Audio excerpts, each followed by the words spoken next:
नमस्कार।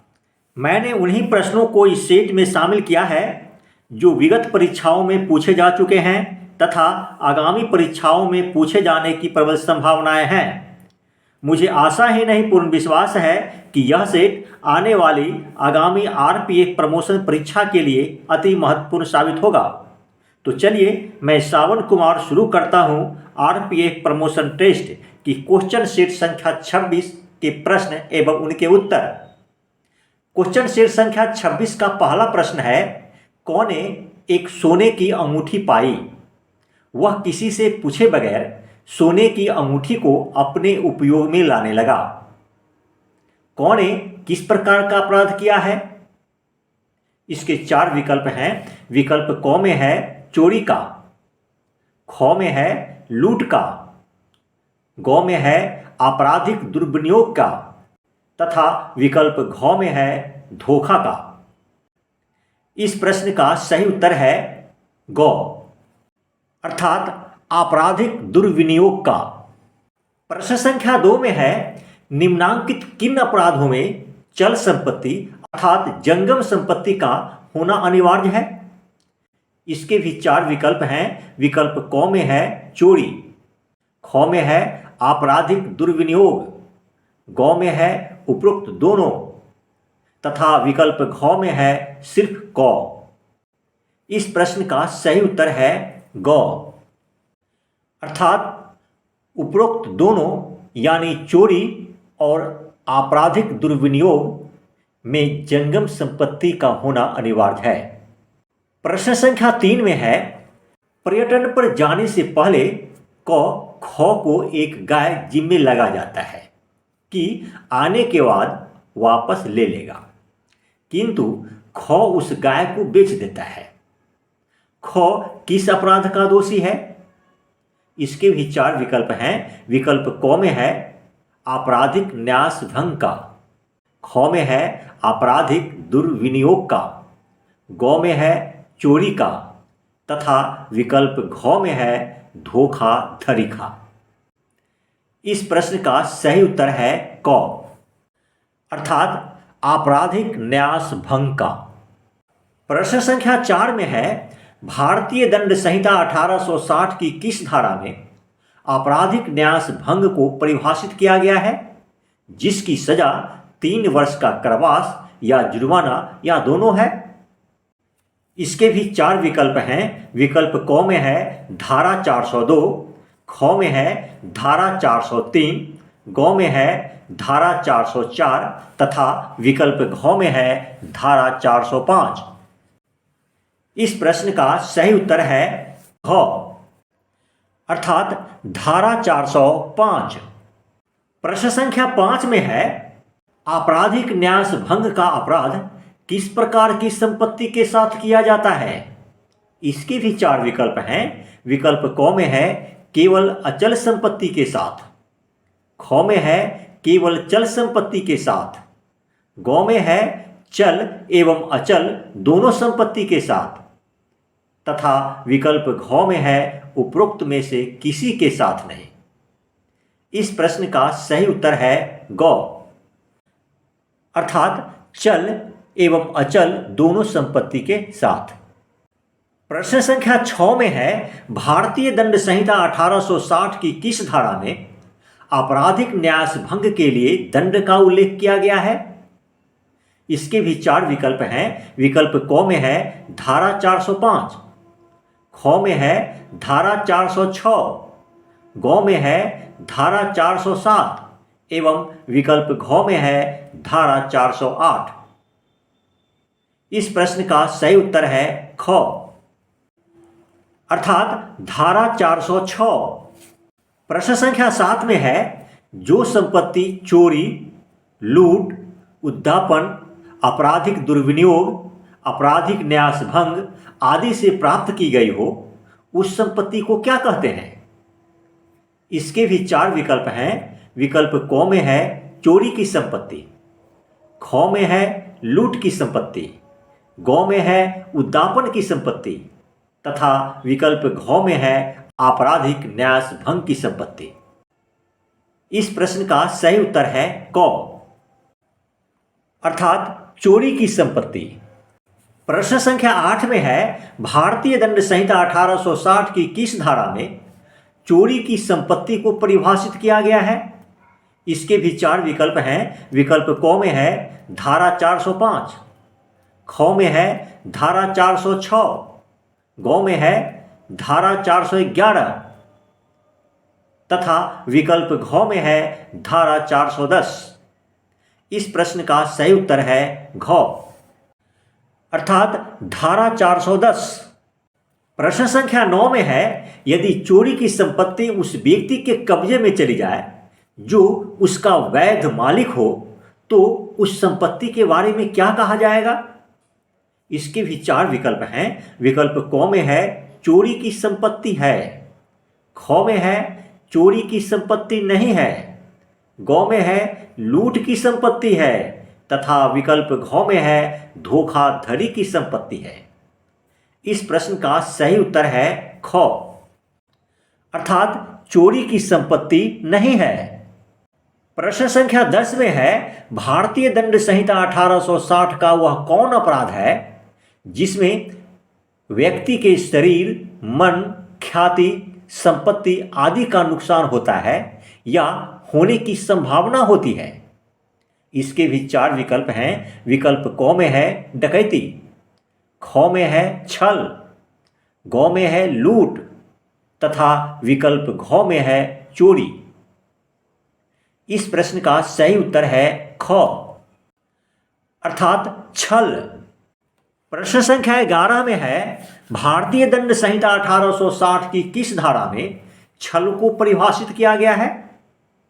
इसके भी 4 विकल्प हैं। विकल्प क में है धारा 410, ख में है धारा 411, ग में है धारा 414 तथा विकल्प घ में है धारा 415।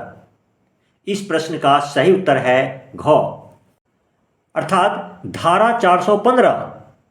प्रश्न संख्या 12 में है, क टीटीई नहीं है किंतु टीटीई बनकर रेलवे में टिकट चेक करता है और रकम वसूलता है। क के संबंध में कहना युक्ति युक्त होगा कि? इसके भी 4 विकल्प हैं। विकल्प क में है क प्रतिरूपण द्वारा लूट कर रहा है, ख में है क प्रतिरूपण द्वारा डकैती कर रहा है, ग में है क प्रतिरूपण द्वारा छल कर रहा है तथा विकल्प घ में है क प्रतिरूपण द्वारा धोखा कर रहा है। इस प्रश्न का सही उत्तर है ग, अर्थात ग प्रतिरूपण द्वारा छल कर रहा है। प्रश्न संख्या 13 में है, भारतीय दंड संहिता 1860 की किस धारा में प्रतिरूपण द्वारा छल को परिभाषित किया गया है? इसके भी 4 विकल्प हैं। विकल्प क में है धारा 416, ख में है धारा 417, ग में है धारा 418 तथा विकल्प घ में है धारा 420।